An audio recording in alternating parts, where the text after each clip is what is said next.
I've done a lot of terrain building in my hardcore world recently, and after getting asked about it, I thought I'd finally show you exactly how I bring these massive custom terrain builds from creative mode into survival Minecraft.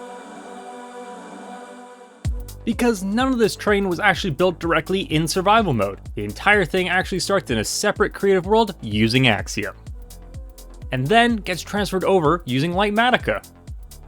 How I tend to start is by making a creative copy of my survival world, so I can build the terrain on the same area I want to build in survival. This way, when making the schematic later on, it's easier to line it up and there won't be any places that don't fit in with the build, like weird overhangs or building over stuff I've already built. Now, time to build. My style of terrain building starts with Axiom. I have massive respect for those who can build massive terrain block by block in survival, but I learned terrain using Axiom. So let's do some terrain. Start with the general shape. This step will have you questioning yourself, but trust the process. It's best not to massively change the existing terrain unless you already have a vision for the final product. Now for more of the Axiom tools. Start sculpting everything and add in a little bit of detail that changes it from this to this. If it doesn't work first try, just undo a bunch and try again. Axiom has so many tools that are suited for building terrain, like the rock tool, elevation, and the smooth and rough tool, depending on if you want a nice gentle slope or a rocky area with blocks protruding everywhere. After you get the shape down, you can start coloring it in with the paint tools, or auto shade. If you need help with the auto shade tool, check out this other video I did where I did a full walkthrough of the entire tool. Now, there are so many different types of terrain out there, so mess around until you find one that you like. Yours doesn't necessarily have to look like your favorite Minecrafters, you have to build it for yourself. Now, after you're happy with the terrain that you have crafted, it's time to prep it for transfer to your survival world. What you're going to want to do is hollow out the terrain, so when building in survival, you don't need millions upon millions of blocks. You'll just be building a shell over the existing terrain. To do this, select the terrain with the selection tool of your choice. And over on operations either here or over here, just click the hollow tool. This will fill the inside of the selected terrain with air, leaving a shell of the original object, massively reducing the amount of blocks you'll need to collect for this build. Now, for our next mod, Litematica. This is how we're bringing the build over from our creative world over into our survival world.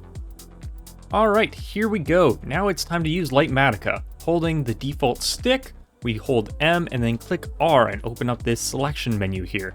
We're going to want it on area selection, so hold Control and scroll if it's not on that one in the bottom left, and get it to the 1 out of 9. Then we're going to need to select this whole thing.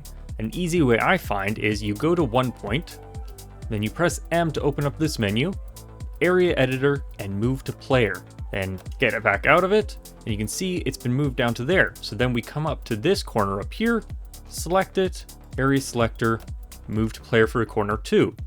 Now double check that the entire build is actually in it. As you can see, it's not quite in it here, so you can either redo the move to player or you can just scroll. So find which one it is. You want to go out this way until it's all selected inside. It's good on all the other sides. This one also needs adjustment. And then we also might want to go down a few blocks if you did any underwater or underground terraforming. Now that you have your entire build in the selection area, it's time to do what I call the anchor point. It's how you're going to line up your build in the survival world using this overlay, making sure it's actually in the place you want and not overhanging or in the wrong place. You can either use an already existing thing like a tree or a village, or the terrain you haven't actually changed that's in your selection. You can also do an anchor point where you place a block, record the coordinates for that block, and then when you're building it over into survival, you just have to make sure it's at the exact same coordinates. Alright, here we are in a survival copy of this world. This is the mountain we just terraformed. So now what we gotta do is make sure we have a stick in hand or whatever item you've rebounded to. The nice thing about this, if you're using the exact same world, is the coordinates for your build area are gonna be the same, so you can actually line it up like this. So the next step is to click M, and then you're gonna load a schematic. Remember what you called it so you can actually search it up. I've got lots of mountains I've already built. Mountains is the one I selected. Load schematic. Now this is going to place it right up here. Let's get a good view. And as you can see, it's on the wrong spot. We want it over here. What you're going to want to do is line it up with the position of corner 1 you saved earlier.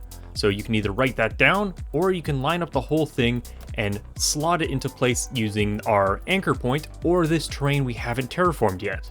If this build is one of your last ones, it actually saves your last corner that you built. So this is the same corner I just saved in creative mode. So then you can go to schematic, configure, and then place them in the placement origin area over here.